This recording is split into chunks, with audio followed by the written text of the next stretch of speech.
This is a true tragedy, and it's a mistake of the governor, and you could say the administration. They don't have any water. That mayor of LA, if that were a Republican mayor, I could only imagine what that would do. I mean, you know the fires are at high risk and you try to go to Africa? Your governor is gutless and your mayor's gutless. They need to throw them all out. But will they do it? I doubt it. I doubt it. They'll figure out some way to blame this on Donald Trump. There was a serious lack of competent governance in California, and I think it's part of the reason why these fires have gotten so bad. Here's the problem, boys, and let's be blunt. We can go Republican or Democrat, which is what these greedy bastards desire. Instead of pointing fingers at red or blue, though, it must be pointed at the top 1%, who is enabling and allowing the climate disasters we are seeing. And then there's people around the United States who are like blaming Californians. You know, they're like lumping us all in on this. You know, they're saying like, oh, it's karma. The fires are karma because they vote for Kamala every time or whatever they think, you know, like whatever they think it is about us. You know, because they have such good weather, it's karma. You know, I don't know.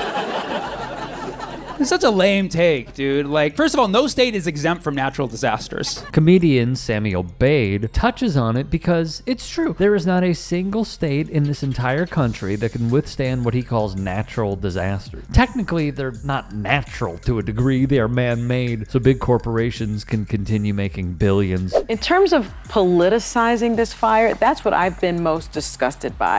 Who I don't applaud is someone like Jesse Waters on Fox News. This is what he said. He blamed LA fires on diversity.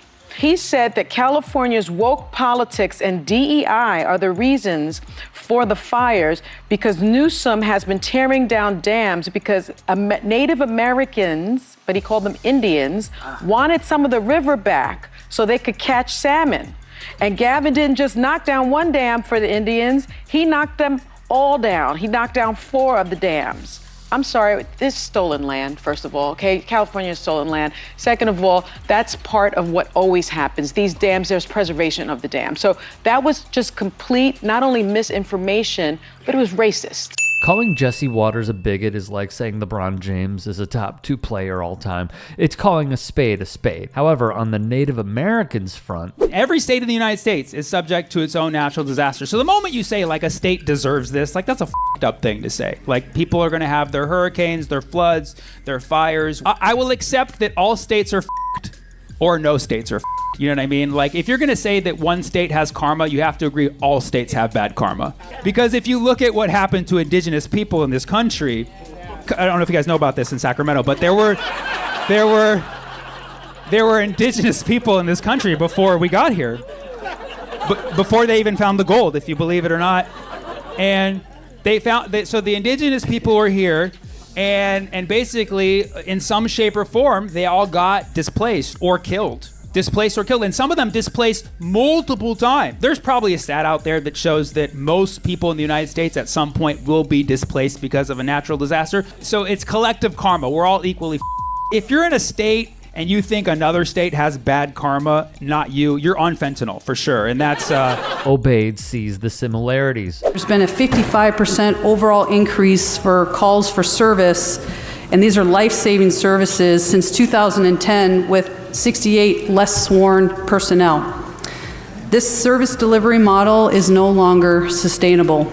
We are in need of additional funding and support that matches the pure enormity of our responsibility as first responders and public safety providers. Fire Chief Crowley said this in May of 2024. Recently, she was asked by a local Fox affiliate if the city of LA failed her in their department. After being asked over and over again, she'd say yes. There's a lot of problems with putting out this fire. The firefighters were doing their absolute best, but there was limited water reserves in certain areas. There was limited staffing on the firefighters.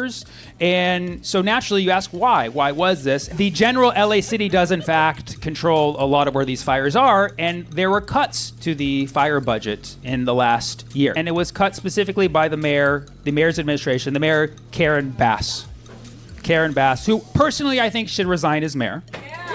And I would even go so far to say she should resign as a Karen because say what you will about Karens, at least they get done. Okay? It's a good joke, coupled with warranted criticisms. Can you talk about the reserve fund? Last year, there was a lot of concern that the reserve fund had fallen below 4% and was heading toward that 2.75 number that I think makes it difficult for the city to authorize spending. Do you know how low it has gotten at this point and how quickly you're burning through the reserve? Do you have any concern about blowing through the reserve before the state and federal money will arrive? So let me just say that, as I said a few minutes ago, our number one priority right now is to save lives, to protect lives, to save homes. I'm not here to talk about the status of our budget. If you would like to do that on another occasion, that would be fine in terms of the reserve fund. I don't have those concerns right now, and I will say that after our first priority, then we will look back at everything that was done to do an evaluation to see what worked and what didn't work. Thank you. Sticking with this theme. And so Karen Bass, in her administration's planning for the budget, did in fact cut the fire budget for this fiscal year. Now, a lot of people are upset about this particular statement because they were planning to increase the fire budget as time went on. However, that leaves this year very vulnerable. Like, that is clearly a problem that leadership foresight could have prevented. Like, yes, I'm glad that you're forward thinking and caring about the future, but you have to take care of now too. Can you imagine if you were on a plane, on a flight, and the pilot comes in like, just want to let you guys know, I am still in training, okay? But, so I actually don't know how to land this thing, but here's the good news. In 2 years from now, I'll be done with my certification, and I'll be better than any pilot you've had previously, okay? So in 2 years from now, this flight will be better than your last flight, for sure.